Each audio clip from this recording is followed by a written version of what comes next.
constituent out of it. And it's actually the layering of constituents that have a self-regulating effect often on one another. So, you know, you'll often find alkaloids in the presence of tannins, and the two can sort of regulate one another. And real quick, can you explain alkaloids and tannins to our viewers, just real quick, and then we'll go on to the next plant. They're secondary metabolites. Secondary metabolites, the alkaloids. So alkaloids would be something like nicotine. Okay. Not to be concerned with alkaline. No. These are chemical compounds that have been identified in plants. Okay. Nicotine. So, and they have different qualities, and frequently they have different flavors. So you can sense the presence of them within plants based on the flavor of the plant. Wow, so like bite off a cherry or a leaf and be like, oh, this plant's feeling this way, or living this way compared to... Well, then that goes back to growing healthy, active medicine, is that as those different stressors are happening over the course of the season and you're interacting with a plant, tasting that plant and having greater insight, tasting, smelling, touching that plant, gaining greater insight to what is the concentration of alkaloids or volatile oils in this based on the bitter constituent or the aromatic constituent of the plant. Wow. And and then from that point being able to know what's the optimal time to harvest.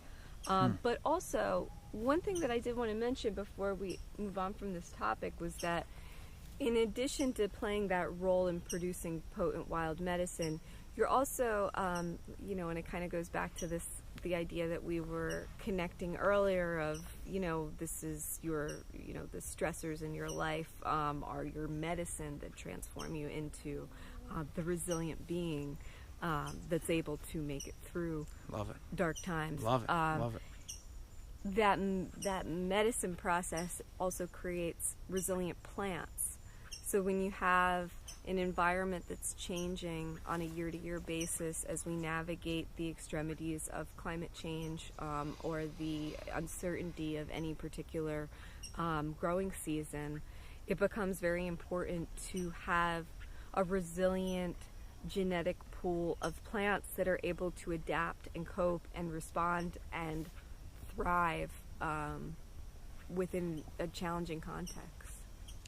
Yeah, biodiversity, and embrace your struggle, right? The plant struggle creates the best medicines for us, and your struggle, whether you get fired or whatever happens to be in life, whoever's watching out there, no matter how bad it is or no matter how good it is, those struggles will empower you if you change your reference point, if you change the frame of which you're looking at it, because that's a reaction of your body, your ecosystem, and your social world to say, hey, I need to rethink things. Yeah. So depression is a lesson, right? Right. So failure is a lesson.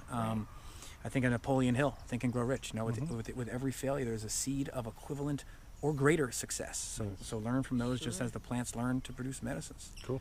Love it. Sure. All right.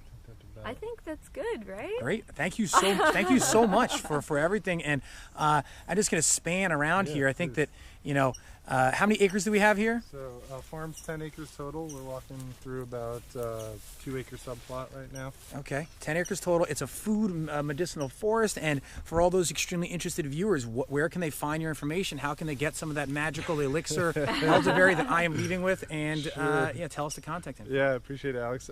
Thank you for coming out today.